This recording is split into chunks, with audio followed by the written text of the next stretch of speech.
Assalamualaikum warahmatullahi wabarakatuh. Salam sejahtera untuk kita semua. Shalom, Om Swastiastu, Nama Budaya, Salam Kebajikan.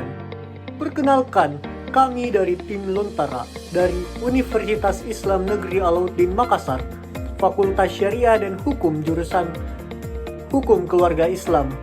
Dengan ini akan menyampaikan argumen tim kami tentang kontra terhadap pengesahan Undang-Undang Cipta Kerja.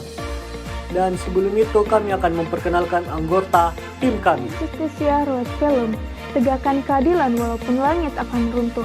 Perkenalkan, nama saya Nila Indasari selaku pembicara pertama dari tim kontra. Vox Populi, Vox Dei, suara rakyat adalah suara Tuhan. Perkenalkan, nama saya Muhammad Ashraf Nursal selaku pembicara kedua dari tim kontra. Saya Ayu Lestari, pembicara ketiga dari pihak kontra yang akan memberikan penjelasan dan menghadirkan solusi untuk perdebatan kali ini di bawah musik pengesahan rancangan Undang-Undang Cipta Kerja. Dengan ini akan memaparkan argumentasi dari segi filosofis. Tak hanya itu, saya akan membangun konstruksi berpikir dari tim kami dengan menyampaikan 3 hal, yaitu tujuan, urgensi, serta argumentasi utama. Selanjutnya, izinkan saya menduduki latar belakang mosi perdebatan kita kali ini, yakni mosi Undang-Undang Cipta Kerja. Dewan Juri yang terhormat, seperti yang kita ketahui, DPR dan pemerintah telah menyetujui Omnibus Law atau yang disebut dengan Undang-Undang Cipta Kerja sejak 5 Oktober 2020. Menurut peraturan, Presiden Republik Indonesia yakni Insinyur Haji Joko Widodo harus segera mengesahkan undang-undang tersebut dalam jangka waktu 30 hari dengan batas akhir tepat pada 4 November 2020. Namun, Kepala Negara menandatangani sekaligus mengesahkan Undang-Undang Cipta Kerja lebih cepat 3 hari, yakni pada Senin 2 November 2020.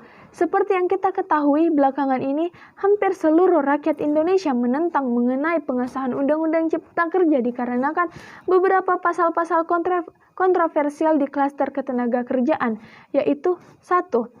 Undang-Undang Cipta Kerja menghapus aturan mengenai jangka waktu perjanjian kerja waktu tertentu atau pekerja kontrak. 2. Pasal 81 angka 15 Undang-Undang Cipta Kerja mengubah ketentuan pasal 59 ayat 4 Undang-Undang Nomor 13 Tahun 2000 tentang Ketenagakerjaan.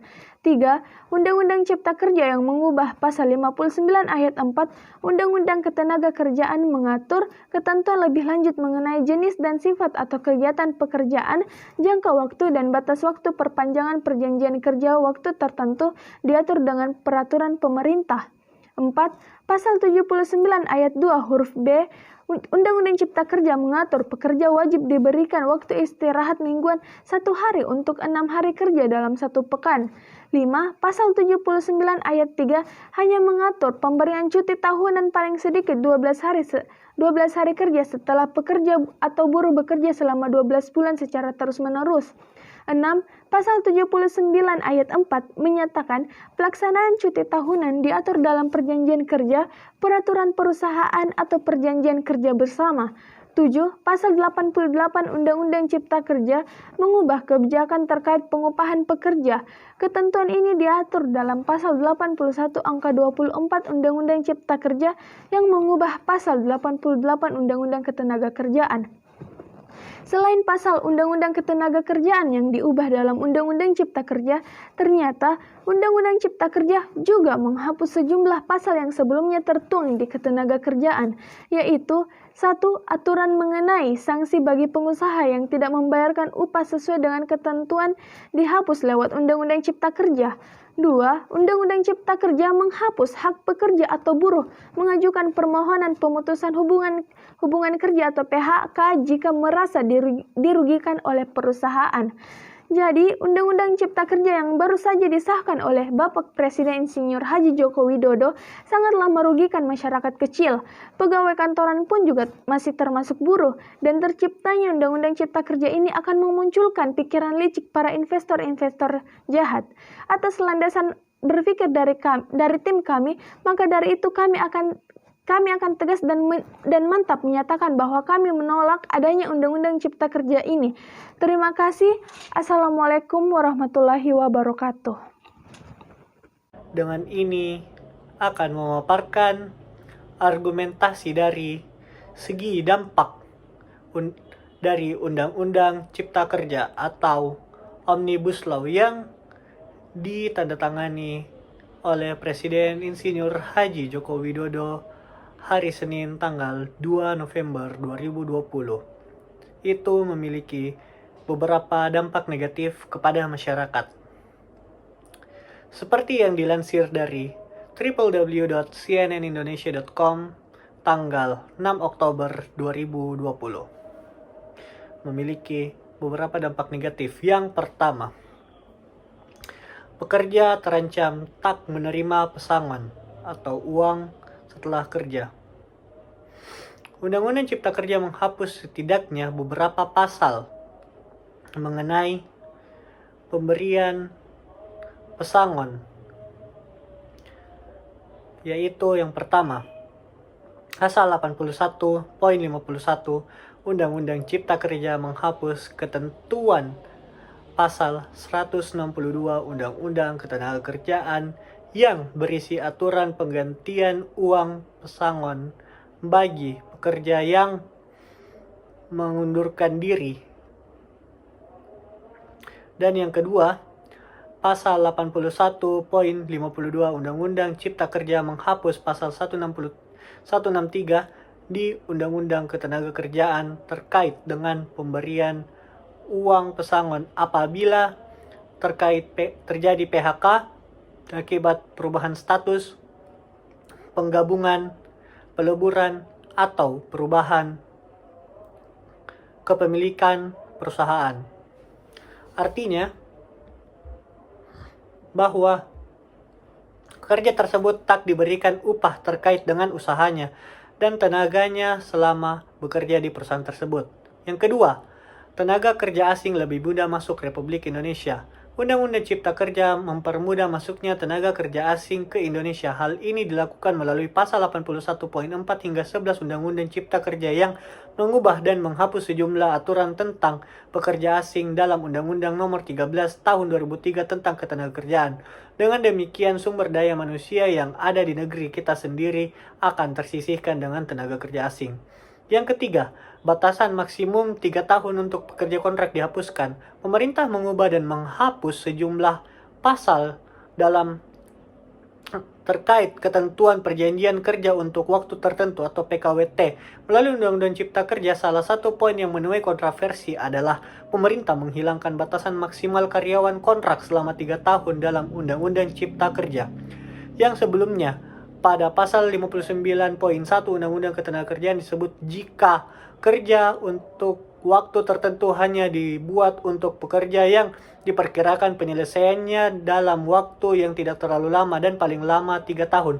Artinya adalah pekerja dapat menjadi pekerja kontrak seumur hidup. Dan keempat, jam lembur tertambah dan cuti panjang dihilangkan. Dalam Undang-Undang Cipta Kerja, tepatnya pasal 81.22 mengubah pasal 78 Undang-Undang Ketenagakerjaan tentang waktu kerja lembur. Mulanya pasal 78 Undang-Undang Ketenagakerjaan menyebutkan jika waktu lembur hanya dapat dilakukan paling banyak 3 jam dalam satu hari dan 14 jam dalam seminggu.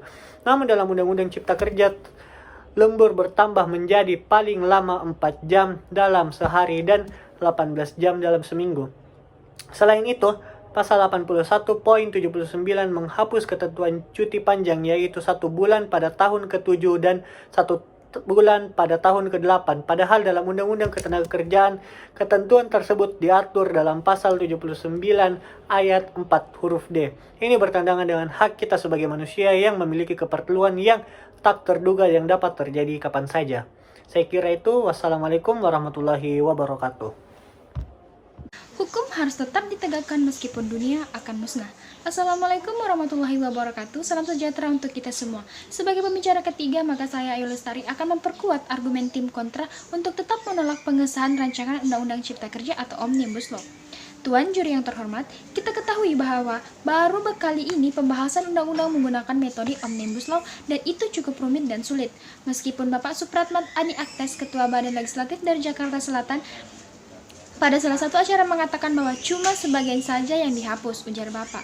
Tetapi, kita tidak boleh luput bahwa sesuatu yang telah diubah atau dihapus itu akan mengubah konstruksi undang-undang asalnya, di mana ketika kita mengubah konstruksi undang-undang asalnya itu perlu kejelian tersendiri bagi pemerintah untuk melakukan pembahasan poin-poin undang-undang tersebut.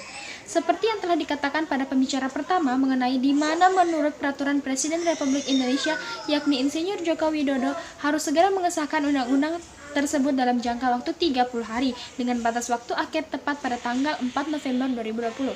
Ternyata, Kepala Negara menandatangani sekaligus mengesahkan Undang-Undang Cipta Kerja lebih cepat 3 hari pada Senin 2 November 2020. Bukan sesuatu hal yang baik jika pengambilan keputusan itu dengan tergesa-gesa. Bahkan Presiden Jokowi sendiri sempat mengatakan pemerintah dan DPR menunda pembahasan salah satu klaster di rancangan undang-undang, yaitu klaster ketatanegaraan. Ini untuk memberi kesempatan untuk mendalami substansi dan mendapatkan masukan dari banyak pihak. Berpegang pada alasan itu, maka sudah seharusnya klaster lain dalam rancangan Undang-Undang Cipta Kerja pun perlu ditinjau ulang, karena yang lain juga bukan tanpa masalah, terutama dari perspektif lingkungan dan keadilan gender. Tidak cukup hanya menunda pembahasan satu klaster saja, tapi seharusnya semua klaster harus ditinjau dan diperhatikan ulang. Berangkat dari urgensi tersebut, maka kami merumuskan 3 argumentasi yang memperkuat posisi kami untuk menolak pengesahan rancangan Undang-Undang Cipta Kerja atau Omnibus Law. Dilihat dari dampak negatif bagi masyarakat, pembicara kedua telah menjelaskan bahwa pekerja terancam tidak menerima pesangon. Ini tentu saja berdampak negatif bagi perekonomian dan kelangsungan hidup bagi masyarakat, di mana pasal 81.51 Undang-Undang Cipta Kerja menghapus ketentuan pasal 162 Undang-Undang Ketenagakerjaan yang berisi aturan penggantian uang pesangon bagi pekerja yang mengundurkan diri. Artinya bahwa pekerja hanya bekerja sia-sia karena uang sisa kerjanya sebelum keluar tak terbayarkan. Dewan juri sekalian, yang kedua, tenaga kerja asing lebih mudah masuk ke Indonesia. Undang-Undang Cipta Kerja mempermudah masuknya tenaga kerja asing ke Indonesia. Hal ini dituangkan pada pasal 81.4 hingga 11 Cipta Kerja yang mengubah dan menghapus sejumlah aturan tentang pekerja asing dalam Undang-Undang Nomor 13 Tahun 2003 tentang ketenagakerjaan. Ini tentu saja sangat berdampak pada tenaga kerja Indonesia yang jika undang-undang ini terjadi, maka mereka digantikan oleh tenaga kerja asing, dan jika ini berlanjut, maka semakin meningkat pengangguran di Indonesia yang hingga saat ini pemerintah belum sama sekali memiliki solusi mengenai meningkatnya angka pengangguran di Indonesia. Dan pembicara kedua juga telah detail menjelaskan dampak keberlangsungan hidup masyarakat jika undang-undang ini disahkan. Dan yang terakhir, batasan maksimum 3 tahun pekerja dihapus. Pemerintah mengubah dan menghapus sejumlah pasal dalam terkait ketentuan perjanjian kerja untuk waktu tertentu atau PKWT melalui Undang-Undang Cipta Kerja. Salah satu poin yang menuai kontroversial adalah pemerintah menghilangkan batasan maksimal karyawan kontrak selama 3 tahun dalam Undang-Undang Cipta Kerja. Sungguh rumitnya dan simpang siur rancangan Undang-Undang Cipta Kerja ini, di mana banyak merugikan masyarakat dan hanya menguntungkan bagi pihak atas tanpa melihat pihak bawah.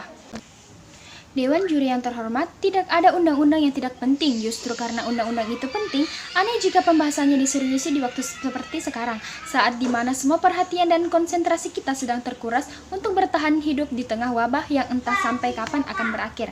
Maka dari itu, kami memberi solusi pada pemerintah dan DPR Republik Indonesia agar selalu membuka diri untuk menampung aspirasi dan masukan-masukan kritis dari berbagai pihak yang sama-sama bergerak atas dasar rasa cinta kepada bangsa Indonesia, khususnya hal-hal krusial yang menjadi perhatian masyarakat, sehingga pemerintah dapat mengambil langkah solusi alternatif yang dimungkinkan secara hukum. Kemudian upaya mendorong investasi ini perlu diikuti dengan penyederhanaan perizinan, penguatan dan kepastian hukum, dan menciptakan iklim usaha yang lebih kondusif sambil tetap menjaga keberlanjutan lingkungan hidup, perlindungan rakyat dan kedaulatan bangsa dalam berbagai aspek.